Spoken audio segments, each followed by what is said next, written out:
God, why this, why that, why that? And I swear to you, I hear a voice said, it no whoever me not done bless you yet. And a man of the least with problem. Put up on the hand them in the air, pretty girl. What? Publicly saying I was gonna get baptized, and people start laughing at me, and that was when all the enemies, like the devil, just start pushing them from every angle because I was about. The dance hall scene is buzzing with speculation about Marion Hall's possible return to the dancehall space.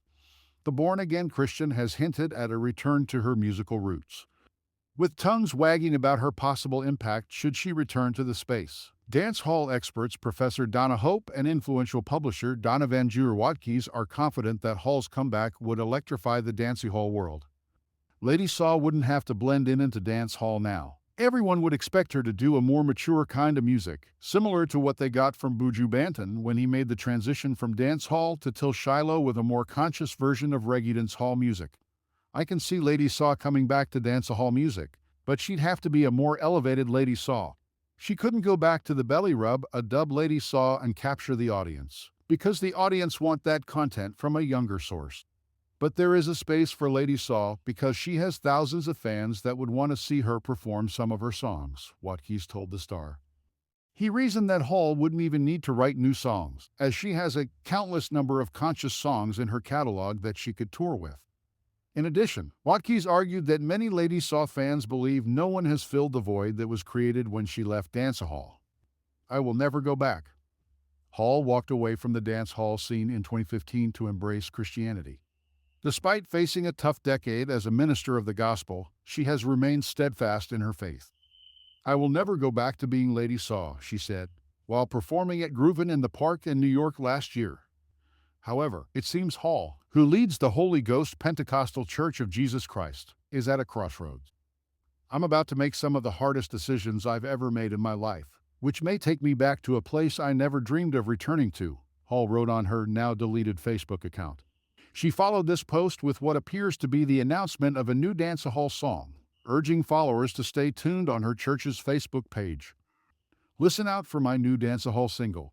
Follow us on our new Facebook page, Holy Ghost Pentecostal Church of Jesus Christ, to be the first to hear it, she posted on Facebook. Commenting on the developments, Hope said Hall has not been able to shake the Lady Saw image despite her embrace of Christianity.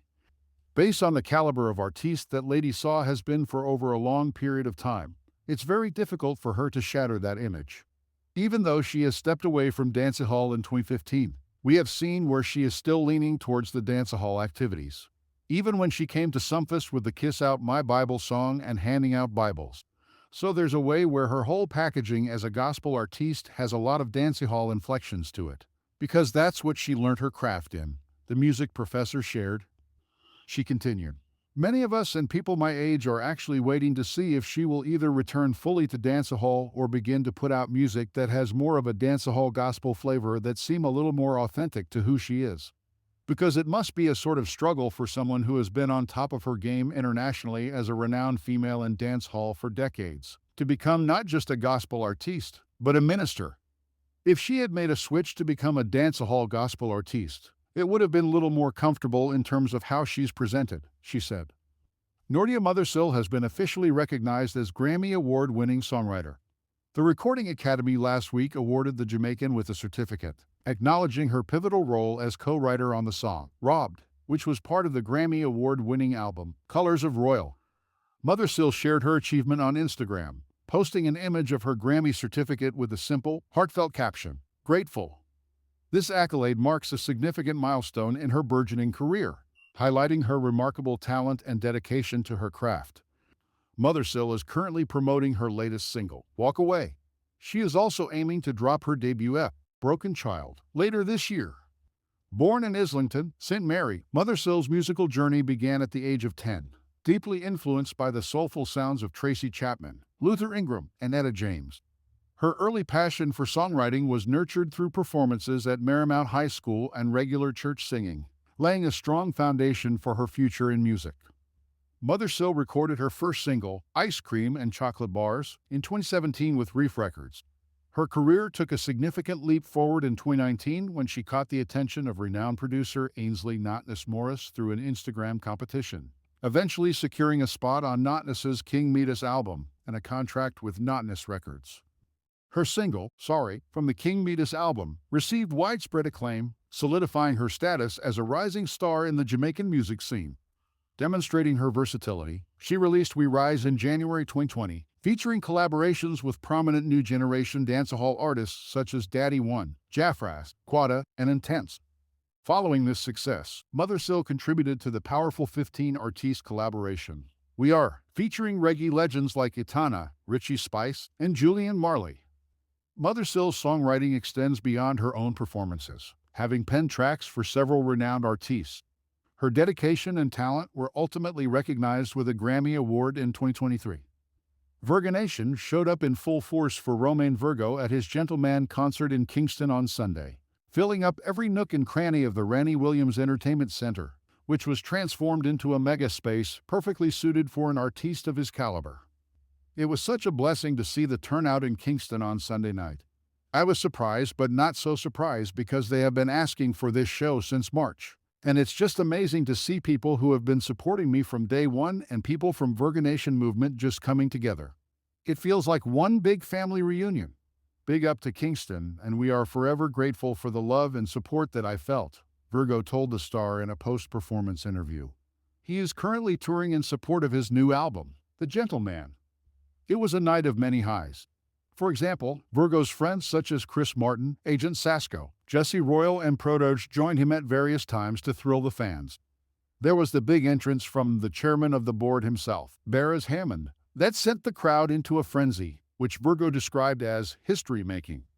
Then there was the 2-minute, show-stopping, real-life drama that saw Virgo slump down on the stage 8 minutes into his performance. Many persons thought that him sitting down on the stage at 11:09 p.m. was somehow a part of the act, but it wasn't, and his band members and wife frantically rushed to him. Prayers were sent up, and in less than 2 minutes, it was all over. A restored Virgo jumped up, took the mic, and asked twice with much vigor, "Who God bless?" The full house at Ranny Williams shouted, "No man curse!" Virgo then performed for more than an hour and 40 minutes, thrilling fans and enjoying himself as if nothing untoward had happened. "It is so hard to explain what happened on stage because this has never happened to me," he told the Star. "It was just a moment when I felt like I needed to just pause this. And so, the only thing I could have done was to sit down. And it was so nice to see my wife and my team surround me.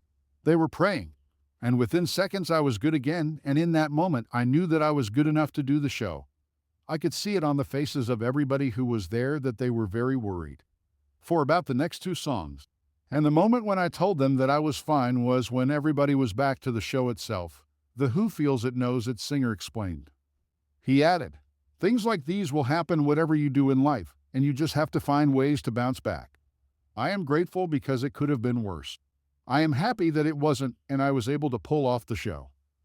Virgo is coming off a grueling season of sold-out concerts in New York, where he performed at 2 shows, Connecticut and Philadelphia in the U.S.